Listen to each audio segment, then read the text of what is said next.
Ana Baião nasceu em Lisboa, estudou cenografia no Instituto de Formação, Investigação e Criação Teatral e Fotografia no Instituto Português de Fotografia. Aos 20 anos, tornou-se fotojornalista profissional, iniciando a carreira no jornal O Século e revistas Século Ilustrado, Século Universal e Vida Mundial. Passou pelas redações do Diário Notícias, Independente, ao mesmo tempo colaborava com a agência Associated Press. Está no Jornal Expresso desde 2000. Já conquistou vários prémios e distinções ao longo da sua carreira. Em 2004 foi distinguida pela Assembleia da República com medalha de ouro comemorativa do 50º aniversário da Declaração Universal dos Direitos Humanos. As suas obras têm sido apresentadas em várias exposições individuais e coletivas e desde 2015 que documentam o canto alentejano, tendo já publicado 3 livros: Cante Alma do Alentejo, Cuba, Cante, Tabernas e Talhas e 10 anos do canto. Acho que não me enganei em nada, não, Ana? Está tudo. Quando eu te perguntei o que era uma imagem, que eu pergunto sempre aos meus convidados, tu disseste-me que a imagem é um sopro luminoso do passado. Que sopro é este? É o sopro do teu coração? Sim, eu acho que uma imagem, a partir do momento em que ela é feita, e para mim as imagens são sempre muito fotográficas, apesar de haver outras imagens na minha cabeça, são sempre fotográficas, ou quase sempre, e portanto a partir do momento em que ela é feita já é passado, não é? Portanto a imagem, aliás, como uma pintura, qualquer imagem quando se faz começa a ser passado, e é um sopro do coração porque é uma imagem... como é uma imagem que vem do passado, é algo, é uma memória, não é? É um sentimento, é algo que se viveu, é algo com que se passou. Também pode ser um acontecimento, não é? Uhum. A imagem também é acontecimento, mas eu acho que sim, acho que é um sopro do coração. Um sopro do coração, como uma canção dos Clã. Principalmente, que é a tua primeira escolha de imagem, passo agora aqui à Matilde para nos mostrar, é do filme A Bela e o Monstro, do Jean Cocteau. É um filme absolutamente extraordinário, um filme lindíssimo. E é um filme que tu vias em França quando eras pequenino. Portanto, sim, é um dos filmes da tua vida, tinhas 5 anos. É uma das memórias, lá está, a imagem também é memória do passado, e neste caso é uma memória boa, é uma memória de um filme que eu me lembro de ver mais do que uma vez, e não só porque gostava do filme, mas também porque obviamente gostava da história da Bela e do Monstro do Jean Cocteau, que tinha aquele ator fabuloso, Jean Marais, que representava 3 personagens até no filme, não é? Mas o filme também encerra uma história muito engraçada que estávamos a falar, que é a tua ida para a França, não é? Como é que tu estás em França, em Nancy, e ver a Bela e o Monstro, não é? Não, perdão-me o meu francês. Sou do inglês. Sim, o meu pai acabou por ter que emigrar / fugir, porque estava a ser procurado pela PIDE, tinha colado uns cartazes no Alentejo com um amigo e, portanto, estavam a ser procurados. E ele fugiu sempre, nunca foi... A alcunha dele em Pias era o fugitivo, porque não o conseguiam apanhar, e era difícil para ele ficar muito tempo tanto no emprego, porque era procurado, e acabou por ir para a França. E depois de arranjar lá trabalho, a minha mãe também foi ter com ele e levou-me a mim. Eu tinha, julgo eu, 2 anos, e fiquei lá até aos meus 10, 11 anos. E é aqui que tu vês a Bela e o Monstro? Sim, aliás, é curioso porque a minha irmã, que é mais nova do que eu, nasceu em França, mas eu acho que tenho uma influência da cultura francesa e de muitas coisas que eu vivi em França muito mais forte do que ela. Eu lembro-me, por causa agora aqui da Bela e do Monstro, daquele provérbio: quem feio ama, bonito lhe parece, ou o amor transforma. Eu acho que o amor transforma. Muito bem. Passamos agora à tua segunda imagem, que é também de um filme do Peter Greenaway, que é um filme absolutamente extraordinário, porque tem decor de Jean-Paul Gaultier, música do Michael Nyman, tem um quadro do Rembrandt atrás, é pintura, teatro, diz. E o Helen Mirren, fantástico. Pronto, e o Helen Mirren é fantástica. Que filme é este? Porque de todos os filmes do Peter Greenaway, e lembro que nós estamos a falar de tantos que ele tem o Pillow Book, tem tanto a Ronda Noturna, porque é que escolheste este filme tão teatral, tão colorido? O que é que fez neste filme, Ana? A questão é porque é que eu escolhi este filme, não é? Porque, na verdade, eu não sei dizer se este é o meu filme favorito. Eu também não sei dizer qual é o meu filme favorito, porque eu gosto muito de cinema e tenho muitos filmes que eu gosto. E se calhar alguns deles têm uma realização que me diz mais e até podem ter uma história mais interessante e que eu gosto mais. Mas este filme, para mim, é um filme que me marcou muito em termos visuais, porque eu acho que este filme é uma mistura de tudo. Pode ser uma peça de teatro, pode ser uma ópera, pode ser um quadro. Não é? Este filme tem a particularidade, para quem não viu o filme, que portanto, foi todo feito em estúdio e tem 4 cenários. E tem uma cozinha. Tem uma rua, tem uma cozinha, tem o restaurante e o quarto do amante, mas a casa do amante é diferente. Sim, é diferente. Já lá mas os personagens passam portanto, pela rua, pela cozinha e pela casa e pelo restaurante, e a roupa, que é maravilhosa, que é do Jean Paul Gaultier, vai mudando de cor, porque cada sítio tem uma cor. Portanto, isto é a sala das refeições, que é em tom de vermelho, não é? Mas depois a cozinha é em tom de azul e a rua é em tom de verde, ou vice-versa, já não me lembro muito bem. E há toda uma encenação que é muito teatral, mas ao mesmo tempo também é muito fotográfica. Aquilo parece que são imagens fotográficas. Ou então também pode ser uma pintura e nós entramos ali dentro da pintura. E foi um filme que me marcou tremendamente, para além das interpretações e da história, que também tem uma certa graça, não é? Claro. Mas visualmente é um filme que me marcou muito.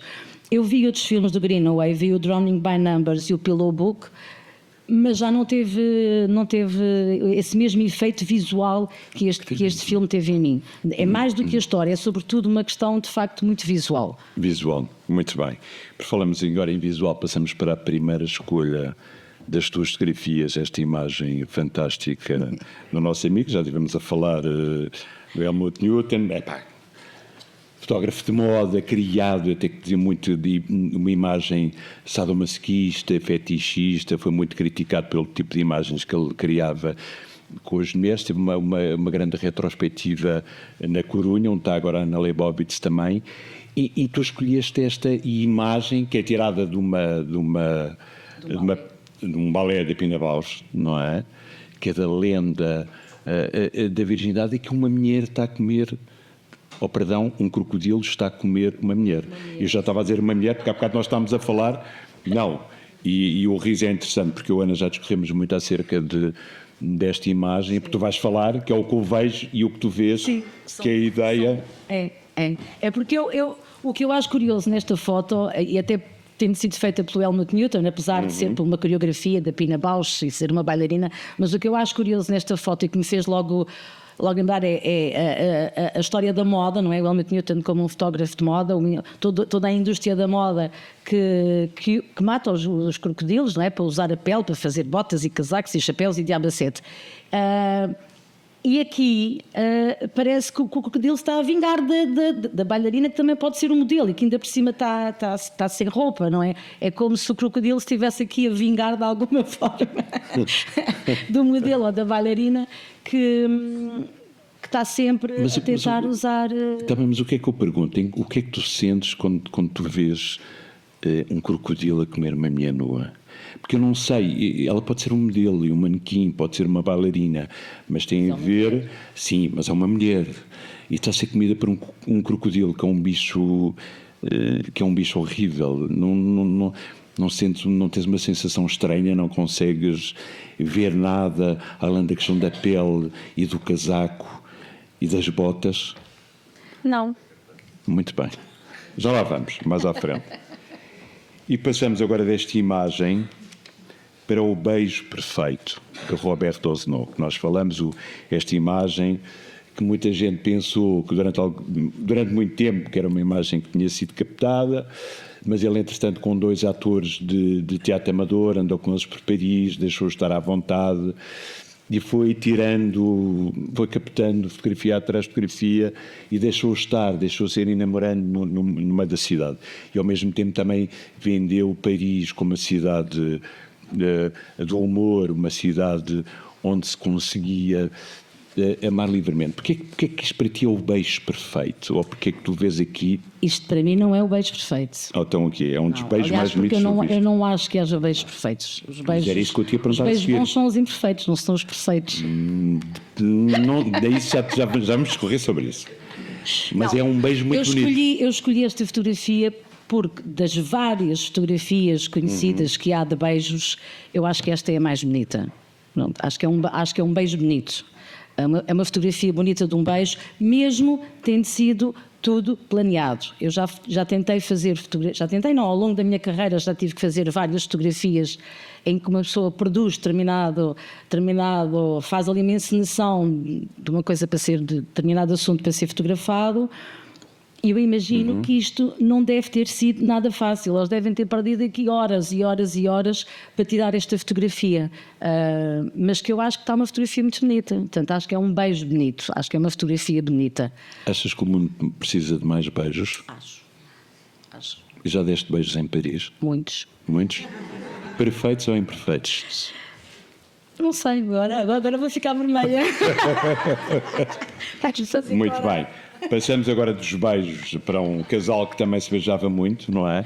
O Gainsbourg, esta imagem tem uma história por trás incrível, mas é tirado pelo Ian Berry, um fotógrafo da Magnum. Todo o trabalho dele é feito em África e há uma coisa muito bonita que ele diz, já vais contar toda a história aqui, e deste cesto e desta imagem, mas ele diz uma coisa muito bonita, que ele teve tempo para estar com eles, ou seja, ele foi recebido em casa por eles, é um apartamento pequenino, almoçou com eles, foi às compras com ele, jantou com eles, portanto teve uma liberdade que praticamente é impossível hoje em dia, não é? Ou seja, tu ligas para alguém, queres ir fotografar um músico, vamos imaginar, vamos falar aqui não vamos dar nomes a músico português, mas há sempre um agente a pôr limite. Portanto, é a questão da liberdade para ter essas imagens. E depois, ao mesmo tempo, eu queria que me contasse a história mágica desta fotografia que está aqui por trás. Não, começa pela história... É assim, eu comecei a ouvir Gainsbourg também muito jovem e fiquei logo muito fã de Gainsbourg e da Jane Birkin, e eles têm imensas fotografias, eles faziam um casal muito criativo e tem uma série de fotografias onde têm sempre umas poses muito estudadas e muito trabalhadas, ou as roupas sempre a combinarem, ou estão os dois de gravata, ou estão os dois com o mesmo fato, pronto.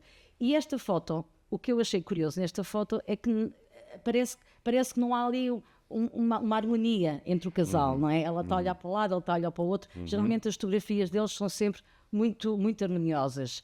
E aqui não acontece isso tanto. Apesar de eles serem de facto um casal que vivia muito intensamente, e eu também o escolhi também por causa de um certo romance à volta da música do Je t'aime moi non plus, que no meu entender é a música mais romântica e erótica de todos os tempos. Acho que até boa. Ainda não... Achas que é uma música boa para beijos imperfeitos ou é perfeitos? Acho que é uma música perfeita para todos os beijos. Muito bem. Para todo tipo de beijo, diria eu. Todo tipo de beijo.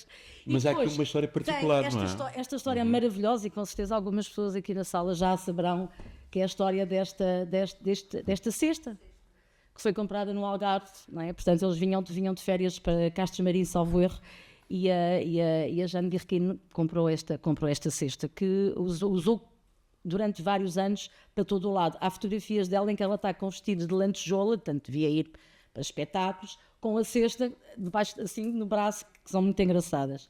E, portanto, ela levava o cesto para todo o lado. Quando ela se separa de Gainsbourg, casa-se com o realizador de cinema francês, o Jacques Doillon, que, segundo dizem, acho que tinha assim um bocadinho mau feitio. E um dia, numa zanga, dá um pontapé na cesta e parte-lhe a cesta.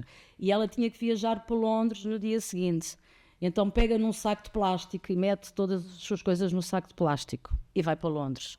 E no avião, imagino eu que em primeira classe, um senhor que estava ao lado dela, que a deve ter reconhecido, começou a questioná-la porque é que ela levava um saco de plástico, as coisas dela, porque ela tinha as coisas no saco, e ainda por cima ela ia com a filha pequenina e tinha o biberon e aquelas coisas todas. E ela começa a explicar que a maior parte das malas que são feitas para mulheres não são práticas, porque são malas pequenas, ela tem uma filha, tem que levar os biberons, tem que levar uma série de coisas nas malas, portanto, que as malas não servem para uma mulher que trabalha e que faz uma série de coisas. E então ele pede-lhe para ela fazer a mala que ela acha que era a mala perfeita, e ela desenha a mala, faz um desenho da mala, o senhor vai lá para a casa dele, começa a pensar na mala e faz a mala. E essa mala é hoje em dia uma das malas mais famosas do mundo, da Hermès, que é a mala Birkin da Hermès. Exato. Eu acho que penso como Matilde, temos aqui umas Birkins para mostrar, só para não... Deve ser a mala mais imitada do mundo. Aqui está. E agora passamos para outra das tuas grandes paixões, que é o David Bowie, que é esta imagem incrível de um fotógrafo japonês, que é o Sukita, que trabalhou imenso tempo com o David Bowie. O camaleão. O camaleão. Porquê o David Bowie? Justamente por isso, eu gosto muito do David Bowie enquanto músico, acompanhei tanto de várias fases, gosto de várias fases da carreira dele, mas sobretudo eu acho que ele foi talvez dos primeiros a controlar muito bem a imagem que ele queria dar dele, não é? Portanto, o Ziggy Stardust, todas estas formas de vestir, a maneira como ele era fotografado, toda a encenação que havia à volta. Ou seja, cada período correspondia a um determinado tipo de imagem. Sim. Mas que ele queria, não é? Portanto, isso era ele, não vou dizer que seja o único a fazer isso, hoje em dia quase todos fazem, mas ele provavelmente terá sido dos primeiros a fazer e a controlar isso tão bem. E além desta parte plástica, também tens uma grande paixão pela música dele. Também. Do David Bowie. Muito bem. Também. E vamos pensar agora, para o que nós aqui queremos, para esta imagem agora da Anna Leibovitz, do Keith Haring, que é uma imagem incrível, que nós já discorremos acerca desta imagem, em que o artista aqui é a recriação do seu próprio trabalho. Portanto, isto parece uma criação, ou seja, é um desenho incrível do Keith Haring. Claro, obviamente que a Anna Leibovitz, nós sabemos, trabalha com uma grande equipa de maquiadores, cabeleireiros, aderecistas. Porquê esta imagem do Keith Haring? Imagino que tu tenhas uma grande paixão também pelo trabalho do Keith Haring, mas quase esta imagem e não outra da Anna Leibovitz, por exemplo, como do Lennon com o Yoko Ono, que é uma imagem absolutamente icónica. Eu gosto muito do trabalho da Anna Leibovitz, embora confesse que aprecio muito mais o que ela fazia nos anos 80, 90 do que aquilo que ela faz hoje. No meu entender, acho que era um trabalho muito mais criativo, e por isso é que eu gosto desta imagem. A imagem do John Lennon e de Yoko Ono é uma imagem absolutamente fantástica, mas obviamente que tem ali a parte criativa, porque ela resolveu fotografá-los daquela forma e não de outra. Mas aqui, o que eu queria ressaltar aqui é justamente o trabalho de criação. E nesse aspecto eu estava indecisa entre esta fotografia ou a fotografia da Whoopi Goldberg, também maravilhosa, que ela está dentro de uma banheira cheia de leite, que também é absolutamente fantástica. Mas eu gosto mais dessa porque acho graça ao Keith Haring, portanto gosto do pintor, e porque a história que eu soube que está por trás desta imagem é que eu também acho muita graça, porque supostamente que é aquela que é diferente, são os chamados mitos urbanos, que é fantástico. Não, é que supostamente esta sessão fotográfica foi feita por uma revista da Flórida, que entretanto faliu e nunca chegou a sair na revista. E portanto, tanto quanto sei, ou quanto li, ela terá ligado, portanto terá telefonado a Anna Leibovitz, terá telefonado ao Keith Haring a perguntar se ele se importava de ser fotografado, portanto de se pintar e de ser fotografado com o tronco no pintado. E ele disse que já tinha feito uma coisa ou duas, não havia problema. E ele chegou ao estúdio dela e ela tinha tipo uma sala mais ou menos preparada para fotografar, toda branca. E segundo aquilo que ele acho que ele chegou lá, pegou nos pincéis e desatou a pintar tudo, inclusive ele próprio. Portanto, pintou isto tudo, portanto, isto são os traços dele, é a pintura dele, e depois pintou... Sim, ele aqui está transformado na sua própria arte. Pintou o tronco e depois olharam para ele e disseram, mas isto das calças aqui não faz sentido, a tua mulher a tirar as calças. E ela diz que ele, inclusive, fez o traço na pilinha. Ele próprio. Ele próprio. E depois foi ali. E, portanto, o engraçado é que isto deve ter durado para aí um quarto de hora, se tanto. Acho que foi mega rápido, porque ele está naquela pose e ela faz ali meia dúzia de disparos, tendo em conta que ela tem uma série de assistentes, como tu próprio já disseste. E acho que ele ficou entusiasmadíssimo por se sentir, disse que estava a sentir vestido, E saiu assim para a rua. e disse, eu quero continuar a ser fotografado porque eu estou-me a sentir vestido, estou pronto para ir para a rua. E então quis ir para a rua para ser fotografado. Acho que ela entrou um bocado em pânico, disse, epá, isto vai dar confusão, ele todo nu na rua a ser fotografado. Disse aos seus assistentes, tenham cuidado porque a polícia pode não achar muita graça. E há várias fotografias, se vocês googlarem, há várias fotografias dele em Nova Iorque, em Times andava em Nova Square, Iorque, não sei o quê, no meio da exatamente. rua à noite a fazer esta pose. A pose é sempre mais ou menos a mesma. Não, mas era isso que eu te dito. É muito reflexo do que se vivia em Eu Nova acho isso delicioso. Lá está. Era que tem muito a ver. É o As reflexo do que histórias se vivia em estão Nova por Iorque e o reflexo do que se vivia em Nova Iorque e da altura da pop art. E tu olhas para aqui e ele aqui é o reflexo da sua própria arte. Ele é a sua própria criação. Eu acho que sim. Eu acho que sim. É por isso é que é uma imagem absolutamente espantosa. Até no rosto, porque as poucas fotografias que eu me lembro de ver dele, ele está sempre com um ar assim um bocado sério e até aqui também está numa pose assim um bocado. Sim, muito torcista, com o olhar.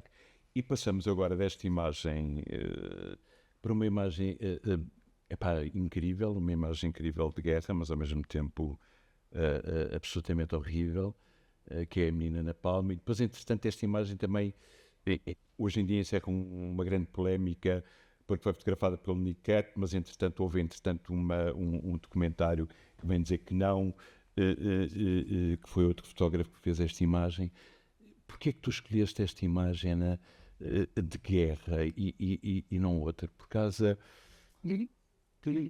desta exposição tão cruel da menina estar nua, daqueles meninos Esta imagem, sozinhos no meio deste horror esta todo. imagem é conhecida como a menina do Napalm, mas também como o horror da guerra. Não é? Aliás, eu nem sei muito bem qual é o nome verdadeiro dela. E eu escolhi esta imagem porque não te sei dizer se é a minha imagem favorita, não. Mas eu acho que é uma imagem que mostra, de facto, não só o horror de uma guerra, mas também aquilo que o fotojornalista faz quando está nessas situações, não é? Portanto, que é o contar a história daquilo que está a acontecer, não é? É o fotografar,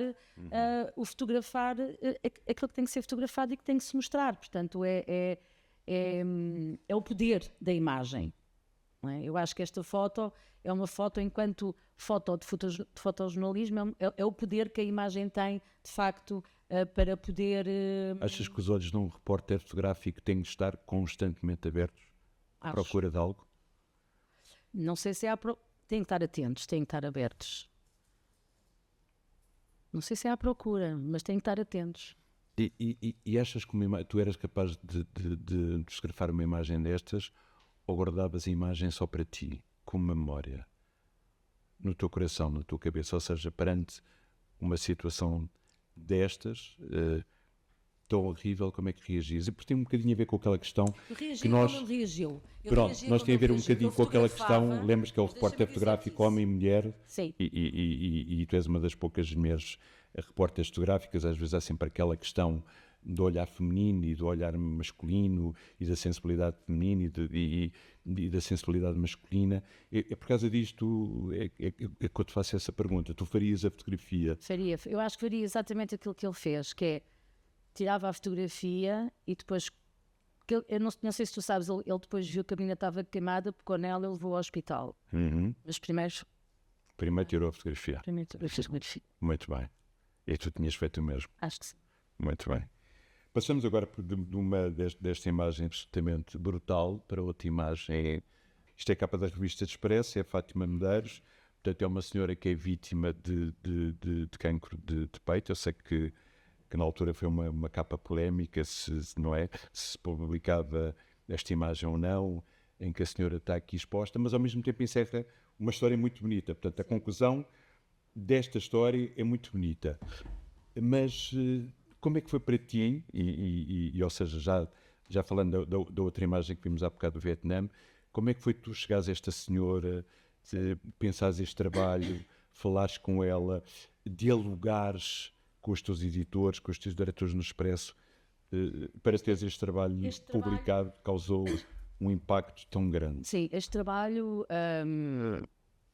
tinha a ver com, peço desculpa, como é que as pessoas se relacionam com as cicatrizes que têm no corpo. Isso foi na altura em que a Angelina Jolie tinha feito uma mastectomia e, portanto, nós achamos que era importante também ter um caso desses. Havia outros casos, pessoas desfiguradas por acidentes, queimaduras no corpo, mas achamos que era importante também ter um caso desses. E a jornalista que fez o trabalho comigo, a Cristiana Martins, portanto, eu imagino que ela deve ter falado com médicos em hospitais para ver se nos arranjavam casos de pessoas que quisessem falar connosco. E a Fátima Medeiros, portanto, dão-nos o nome da Fátima Medeiros e nós vamos falar com ela e ela aceitou dar-nos a entrevista e eu expliquei-lhe o que era o trabalho, expliquei-lhe que a ideia seria fotografá-la, portanto, desta forma, se ela aceitaria ou não. E ela ficou sem saber muito bem se queria dar a cara, se queria mostrar o peito e os peitos e portanto, o que eu combinei com ela foi que iríamos tirar a fotografia, fazia-se das duas formas e depois da sessão fotográfica iríamos ver como é que, o que é que ela queria, qual é a imagem com a qual ela se sentia mais à vontade. E foi de facto uma sessão muito dura. Eu tinha pensado fazer o trabalho a preto e branco, sempre no mesmo estúdio, com a mesma luz, com o mesmo fundo negro, para fazer, de forma a fazer sobressair justamente as várias cicatrizes. E ela, no início, foi duro porque ela, desde que ela tinha feito a operação, a mastectomia, que ela nunca mais tinha tido coragem para se ver ao espelho. E, portanto, ela estava há 8 meses em Santa Maria à espera que a chamassem para fazer a reconstrução. E, portanto, ela estava à espera, não é? E não tinha coragem para se ver ao espelho. Tanto a ligação, a relação com o corpo, com a ausência de qualquer coisa, portanto, ela não tinha conseguido ainda ver-se ao espelho. Mas ela foi super corajosa. Nós fomos para o estúdio, primeiro tirei estas fotografias em que ela depois quebra, chega uma altura em que ela não aguenta, começa a chorar. A Cristiana dizia-me: "Oh, Ana, tens que parar que ela está a sair abaixo", e eu disse: "Eu preciso de mais 2 fotos, não posso parar agora, porque se eu parar agora já não dá não dá para parar. Olha, vamos parar há 5 minutos e depois voltamos a fazer. Não dá, ou se faz tudo de uma vez ou não se faz." E eu fiz-lhe as fotografias que achava que devia fazer, tendo em conta a paginação e as exigências que hoje em dia nos pedem, que é pensar que se pudesse ser capa, teria que ser ao alto, assim, se fosse um tema de abertura, teria que ser ao baixo, onde é que iam pôr as letras. Bem, aquelas coisas todas que a pessoa tem que pensar quando está a fotografar, não é? E depois ela vestiu-se, e eu tirei-lhe mais umas quantas fotografias dela vestida. Ela depois aí já a coisa acalmou, fomos um bocadinho, a coisa correu mais lentamente. Quando acabou a sessão fotográfica, ela ainda me pediu para eu lhe tirar umas fotografias para o Facebook dela, que eu tirei, e depois fomos para a redação e fomos ver as imagens, ainda sem estarem tratadas, o bruto. E eu e a Cristiana explicamos muito bem que qualquer imagem que ela aceitasse poderia vir a ser capa da revista e poderia vir a ser primeira página do jornal. Portanto, se ela dissesse que não, nós nem sequer a escolhíamos, não nos passávamos para ninguém, mas se ela dissesse que sim, portanto, ela tinha que ter consciência que isso podia acontecer. Ela veio com a filha e tiveram a ver e aceitaram e disseram que não, que podíamos publicar. E depois houve mais 2 lutas a seguir, uma boa e outra, quer dizer, foram 2 boas, que foi, portanto, fiz depois de fazer essa escolha, não é? Escolhi as fotografias, tratei as fotografias, e depois, quando mostro as fotografias à editora da revista, que na altura era uma mulher, era a Mafalda Anjos, ela adorou as fotos, mas depois, quando se vai para a reunião de editores e de diretores, que são na sua maioria homens, tirando eu e a Mafalda, que lá estávamos, o resto era só homens, ficaram todos tremendamente incomodados com a fotografia e não queriam fazer capa com a foto. E a Mafalda disse: "Mas há outras situações, se não querem fazer capa com essa, podem fazer capa com uma das outras pessoas fotografadas." mas não tinha a mesma força, não era a mesma coisa. Eu acho que até havia já um jornal americano, não era? É, entretanto, eu também tinha fotos dela a mostrar, portanto, aqui a operação, mas com a mão, portanto, não se via a cara. E de repente há um diretor que diz: epá, eu também não percebo qual é o problema. A New York Times fez capa com uma senhora também assim, com uma mastectomia, há 2 ou 3 meses, toda a gente achou que a capa era absolutamente maravilhosa. E agora faz uma capa dessas em Portugal. Epá, e estamos aqui cheio de pruridos e não sei quem não queremos pôr. Pronto, e então ficaram assim um bocado, e a capa lá se fez, mas não foi a primeira página do jornal, não tiveram coragem para pôr na primeira página do jornal, mas foi capa da revista. O lado bom disto tudo é que eu fiquei amiga da senhora. Bom e bonito, porque é uma, já foi a apresentação dos meus livros, e no dia em que a revista saiu, houve um cirurgião plástico que telefonou, quis manter o anonimato e fez a reconstrução grátis, sem cobrar nada. E segundo o que me disseste, também se tornou amigo dela.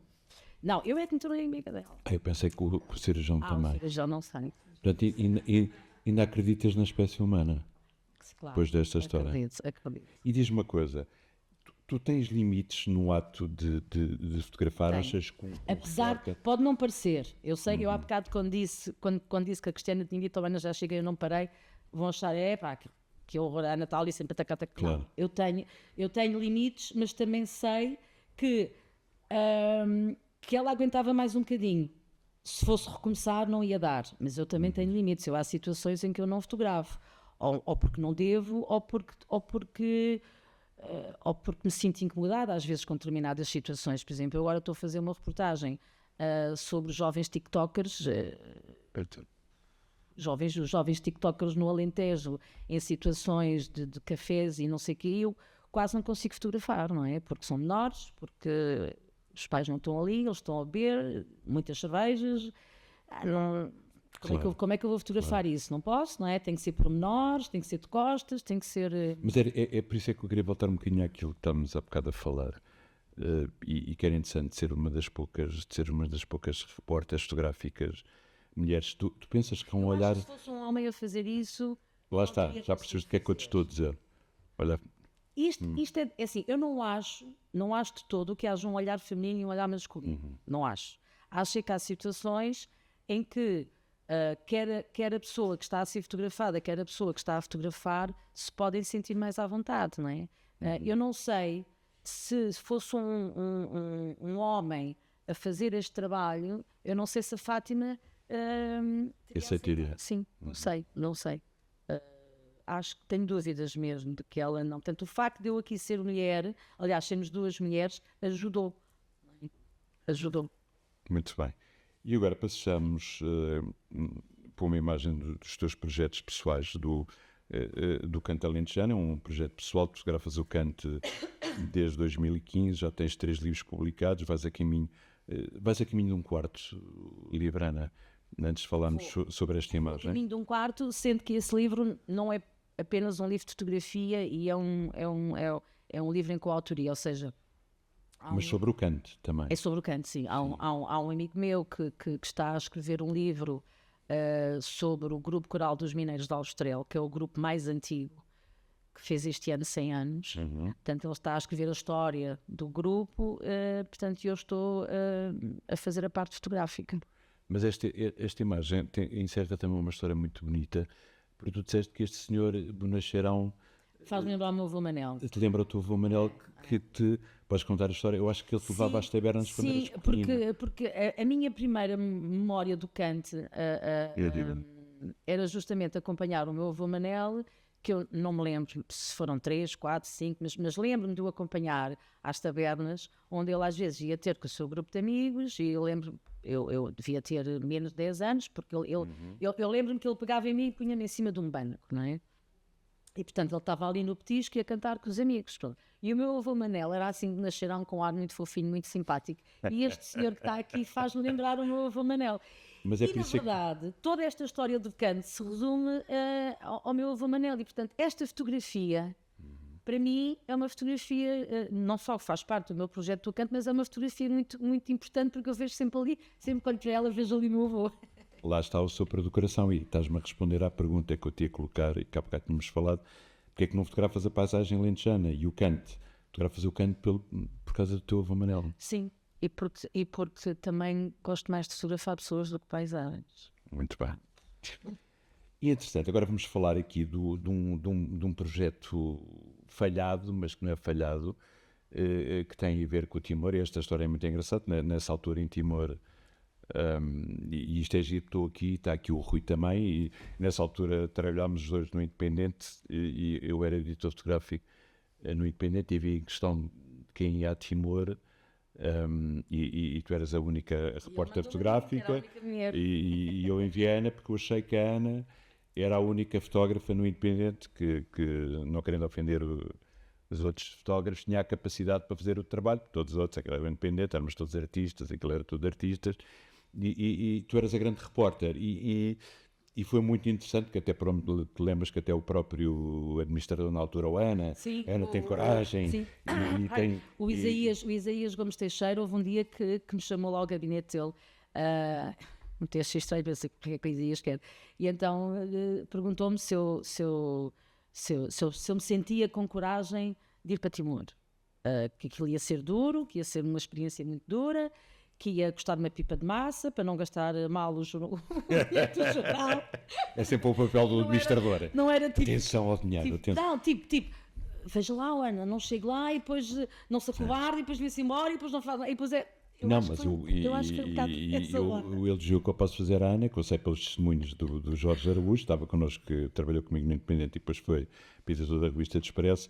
Tu foste das pessoas mais corajosas. E, aliás, eu penso que eras a única mulher jornalista naquela altura em Timor.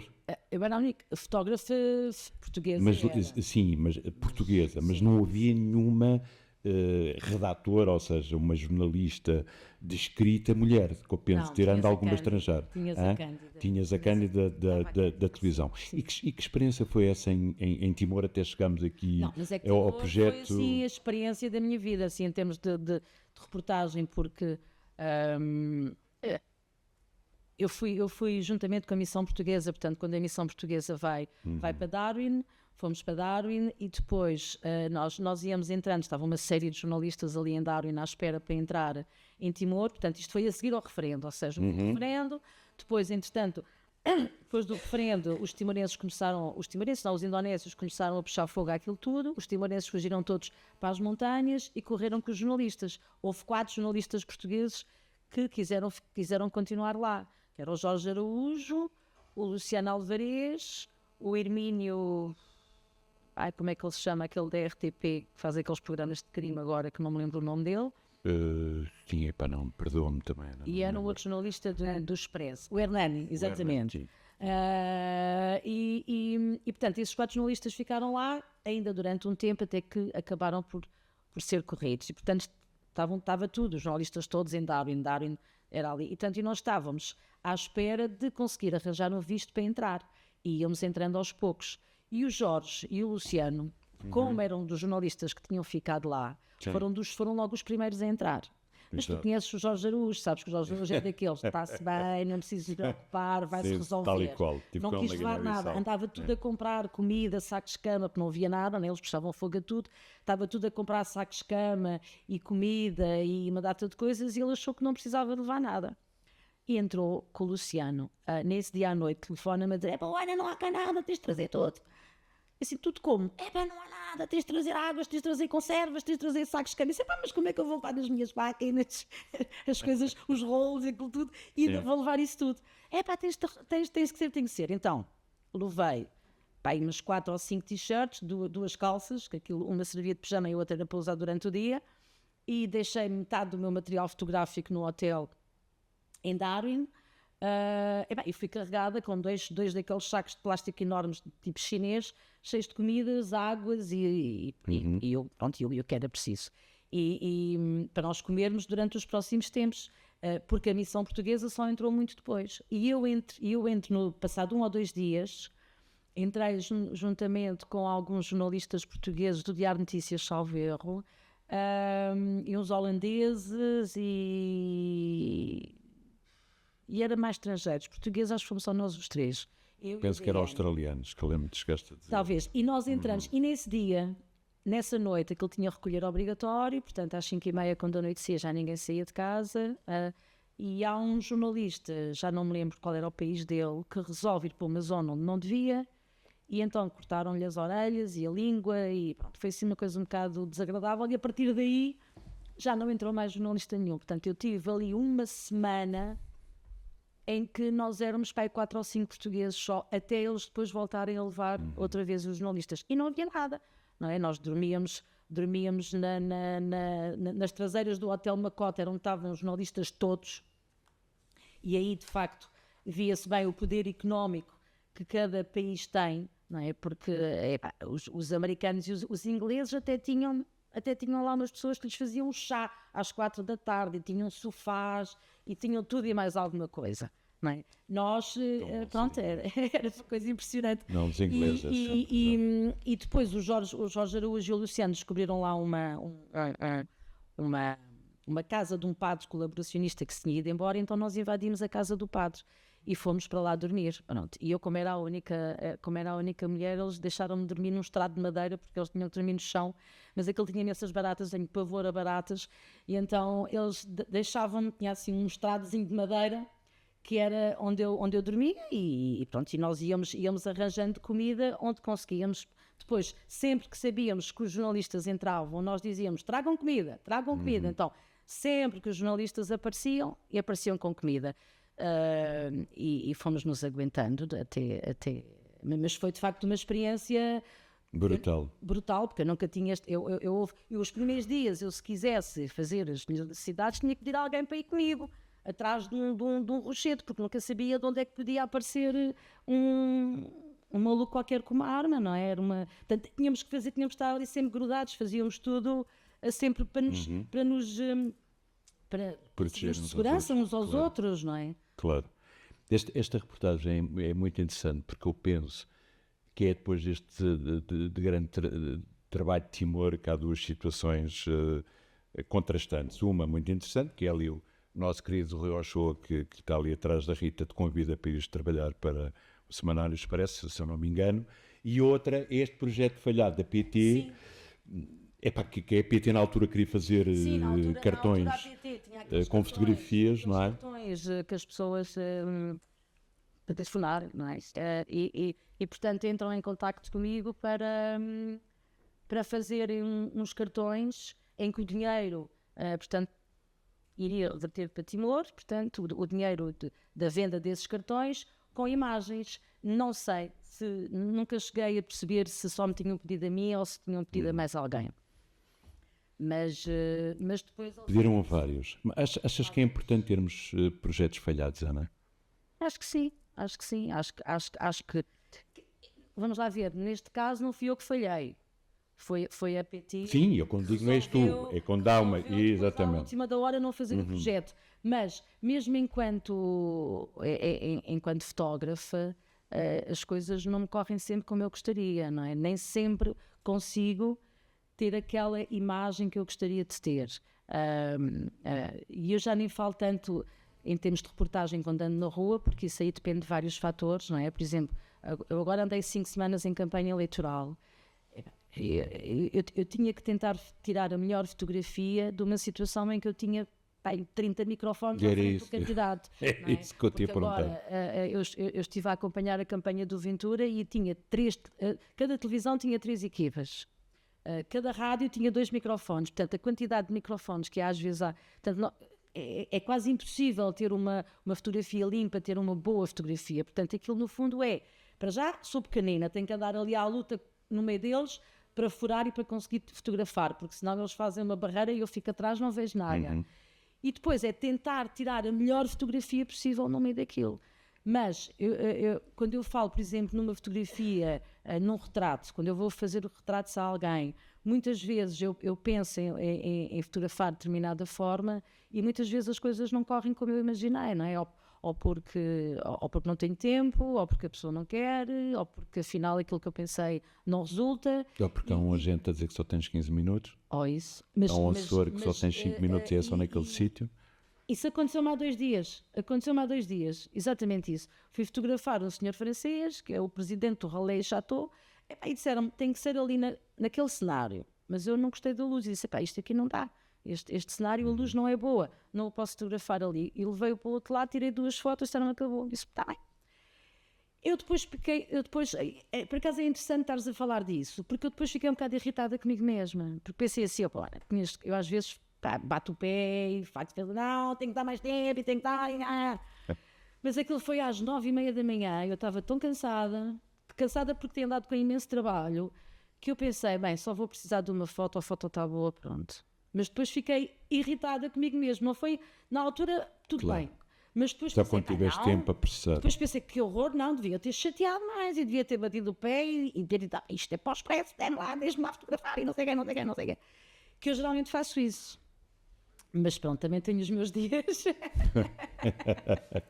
Como todos nós. Dias. Mas fiquei irritada, portanto aí, ou seja, não falhei propriamente, mas não fiquei contente e acho que me devia ter esforçado mais. Só para acabar o tema das campanhas, que eu ainda me lembro que na altura da Visão ainda fiz uma campanha, havia algum romantismo, a ideia da campanha, quando nós íamos todos, os redatores, os fotógrafos, todos a seguir a campanha, não havia o advento das televisões privadas. Tu vês que as televisões, a televisão, esta coisa massiva de andar sempre com as câmaras atrás, os microfones, de alguma maneira prejudicaram o trabalho do fotojornalista, porque o político já em si é um ser tão vaidoso que quer estar sempre a aparecer numa câmara, e a câmara de televisão tornou-se o primeiro ponto, o primeiro espelho do seu reflexo.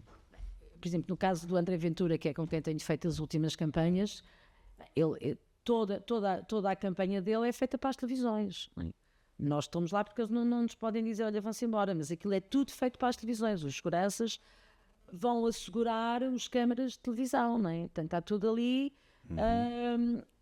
E de facto o trabalho acaba por ser muito mais difícil, porque não só nós não conseguimos ter aquela imagem diferente que às vezes conseguia ter. Por exemplo, nesta campanha cria-se uma bolha à frente do candidato, que sempre que eu saía da bolha para tentar fazer qualquer coisa diferente, não só na maior parte das vezes não conseguia, como já não conseguia voltar à bolha.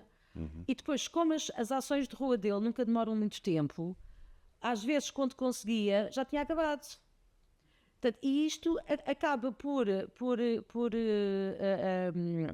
não só prejudica o meu trabalho, mas como me condiciona muito. Eu tenho que estar sempre ali à frente dele, porque se eu sair, ou seja, já não, a pessoa é menos criativa, não é? Não conseguimos ser tão criativos, não é?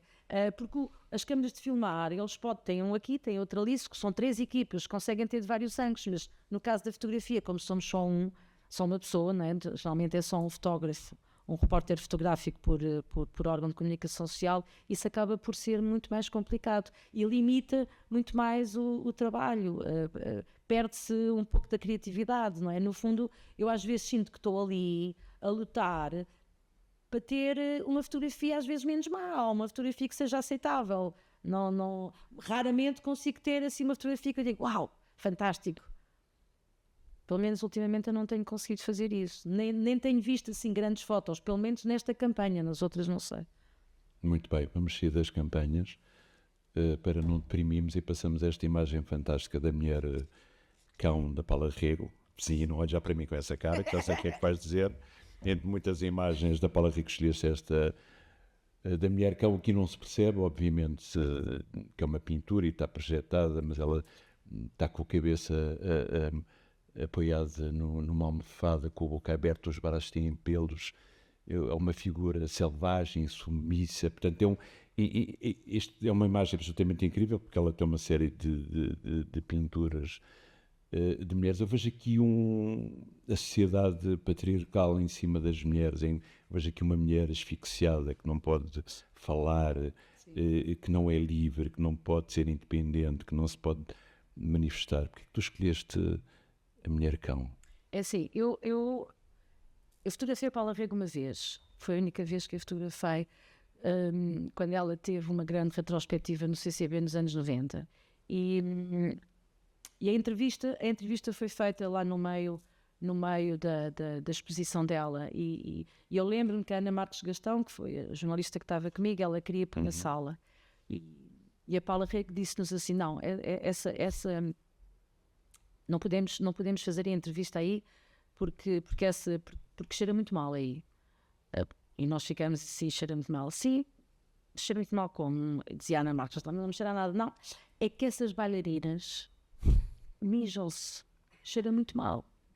E então nós ficamos assim a olhar para ela, e então era uma série de quadros que ela tem das bailarinas, e ela explicou toda a história das bailarinas, e aquelas bailarinas eram umas bailarinas já muito velhinhas, que estavam incontinentes, e portanto ali não podia ser porque cheirava a xixi, tinha que ser noutro sítio.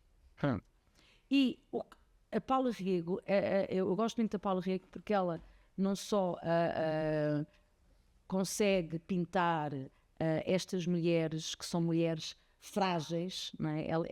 Ela pinta a fragilidade da mulher, mas de uma maneira extremamente dura. Portanto, ela não faz isso com mulheres frágeis.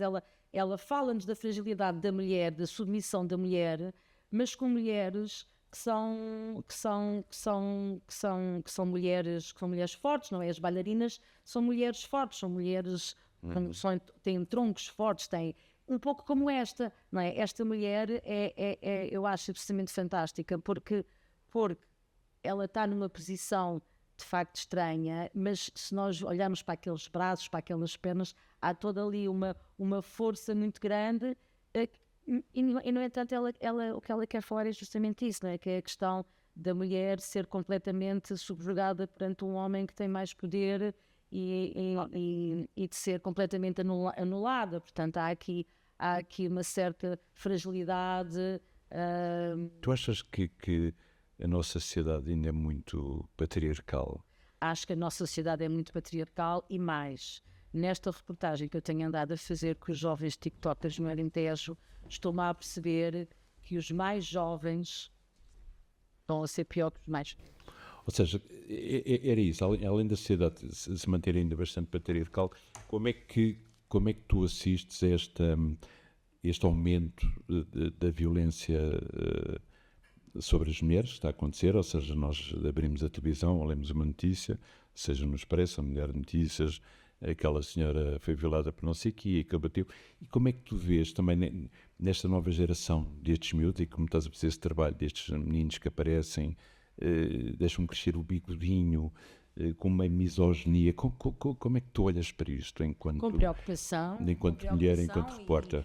Mas eu agora nesta reportagem que eu tenho estado a fazer, eu ouço coisas muito interessantes, mas ao mesmo tempo muito assustadoras, que é, por exemplo, os jovens hoje em dia, e quando eu estou a falar dos jovens, estou a falar daquela faixa entre os 16 até aos 22, 23, os professores dizem que eles não conseguem ver um filme, portanto, o filme de 1 hora para eles é uma coisa, não dá, não se conseguem concentrar em nada, não conseguem ler o livro, isso também já sabíamos. Portanto, aquela questão de estarem sempre a ver os TikToks, não é? Que aquilo são segundos, são minutos, eles não conseguem estar a fazer nada que de facto lhes ocupe muito mais tempo. E depois consomem todas aquelas coisas que vêm ali e de facto eles não querem saber da realidade, só querem saber daquilo que os TikToks, os vídeos engraçados. Todos eles nos dizem que gostam de ver vídeos engraçados, elas dizem que gostam de ver os vídeos para aprenderem a pintar-se e tal, aquelas coisas, mas não passa muito disso. Portanto, não há uma vontade em querer saber, não há uma vontade em querer conhecer mais, não é? E depois quando eu ouço dizer, por exemplo, nós entrevistamos uma senhora com 3 filhos, o mais novo tem 16 anos, e ela dizia que dos 3 filhos, o único que é de facto machista e que tem comportamentos como tal é o mais novo, é o de 16 anos. Não é? Portanto, isto é um bocadinho assustador. Não sei muito bem como é que se vai fazer para isto voltar, para isso parar, não é? Mas há muito essa ideia de que a mulher... é para estar em casa, não é? Eu conheci um miúdo em Elvas este fim de semana que me dizia que a professora de espanhol que mandou fazer um trabalho sobre o direito das mulheres. E então o que é que ele fez? Fez um vídeo onde dizia que a mulher tem que estar em casa, tem que estar na cozinha, o lugar da mulher, não sei o quê, e depois deitou-se e acordava vestido de mulher. Portanto, acordava transformado e ia ter que fazer tudo aquilo que ele dizia que as mulheres tinham que fazer no dia anterior. E ele dizia aquilo com uma certa graça, dizia aquilo com quem diz, pois estão a ver, eu até sei que isso não é correto. E eu pensava, mas porquê que este miúdo foi logo pensar em fazer isso, não é? Havia tanto outro trabalho que ele podia fazer sobre o direito das mulheres, não é? E eu não consigo perceber muito bem porque é que esta sociedade está cada vez mais machista e cada vez mais violenta em relação às mulheres, provavelmente porque as mulheres se assumem mais, se calhar, têm mais, mas também não têm assim tanto, não é? Não te sei dizer, na verdade. São mais inteligentes, mais sensíveis. São mais inteligentes, mas sempre foram, não é? São mais inteligentes, são mais sensíveis. E se calhar os homens Mas se têm tu poucos fores a beijos. ver, também Não em termos de cargos de chefia, as mulheres não estão assim tão. Está sempre a falar da questão das mulheres, não é? Que há cada vez há poucas mulheres em lugares de chefia, não é? Por exemplo, no meu jornal tu não tens muitas mulheres a comandar as tropas, não é? E se calhar nos outros a mesma coisa, não é? Portanto, agora, obviamente que as mulheres têm também uma outra forma de olhar as coisas e de ver e conseguem fazer várias coisas ao mesmo tempo, não é? Que nós não conseguimos. Que vocês não conseguem. Obrigado por teres confirmado o que eu pensava. E agora, depois de acabarmos com a tua imagem, vou-te falar do síndrome de Stendhal. Por acaso era um homem, não era uma escritora mulher, não, perdoas, mas era um escritor francês e ele tinha uma grande paixão por Itália, porque nós dizemos sempre que Itália é tão bonito que dá cabo de nós, em termos de beleza. E quando ele viu os frescos de Giotto, sentiu assim um entorpecimento, sentiu-se mal, a ficar tonto perante tanta beleza. E depois há uma psicóloga em Itália, em Florença, que começou a estudar isso e chamou-lhe o síndrome de artista. Tu já sentiste assim uma comoção tal, uma vibração que te rasga por dentro, com uma obra de arte, com um quadro, com uma pintura, com uma canção, com uma paisagem? Então, agora tenho que dizer, por exemplo, eu quando vejo as obras da Paula Rego sinto isso, porque é um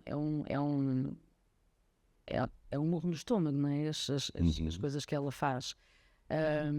Há paisagens que também me apaixonam, por exemplo, eu quando fui à Patagónia fiquei completamente maravilhada, mas agora não te sei dizer sim, uma em especial. Uma em concreto.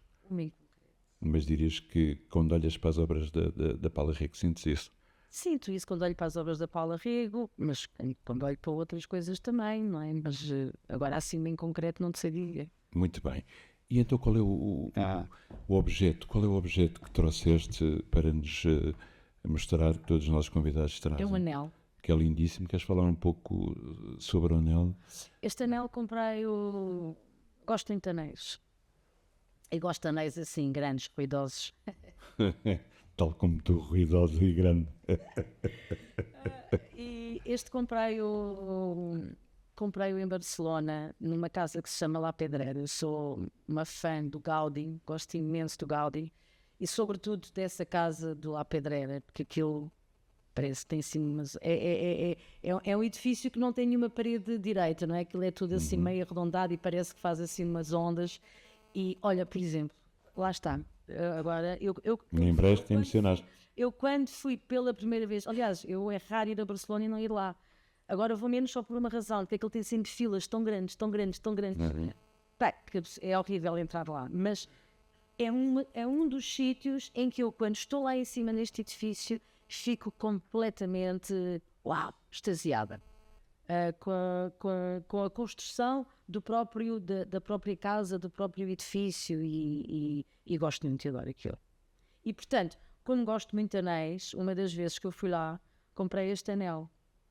E eu trouxe este anel porquê? Porque é um objeto que eu gosto muito de usar, sim, gosto muito de usar anéis, mas tenho artroses nas mãos e os meus dedos estão a ficar mais gordos.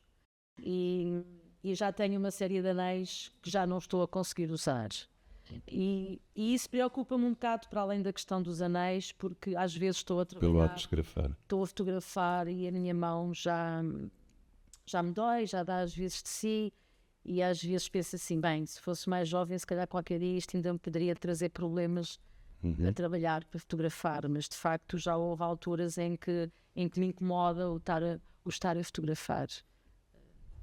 Mas não há nada como um poema para responder a essa questão. Qual é o poema que tu escolheste que é para o ler? Trouxe-te um poema que eu e o Sérgio Gainsbourg gostamos muito. Muito bem, Canta esse poema. obrigado. Mas assim, eu geralmente costumo É um poema, ler, costumo ler para os meus convidados. É um poema do Verlaine. É pá, mas eu vou-te pedir, Ana, eu não resisto, tens de ser tu hoje a ler, porque o meu francês não está à tua altura. Como é que não podes? Não está à tua altura, não sei. Eu não sou do Gainsbourg, é pá, eu sou do punk rock, é pá, é outra coisa, já é dos ingleses. Então, ia pedir-te a gentileza, Está bem. não só para leres para mim, mas para todos os teus convidados e nossos convidados. Eu sei o poema de cor. Vamos lá ver se eu não tenho voz nenhuma para dizer. Não tens uma voz Les ótima. sanglots longs des violons de l'automne blessent mon cœur monotone. Tout suffocant et blême quand sonne l'heure. Je me souviens des jours anciens et je pleure. Et je m'en vais au vent mauvais. Agora baralhei. Agora tenho que lhe enfiar. Peço desculpa. Ele estava a olhar para mim. Et je m'en vais au vent mauvais qui m'emporte de là, pareil à la feuille morte. Isto chama-se o poema de outono. É muito bonito. Eu é que não sei declamar poemas como É lindo, é lindo. Não, mas eu pedi-te a ti, porque o meu francês realmente é ali do bidon, como diz o nosso Fernando. Olha, Ana, foi um gosto.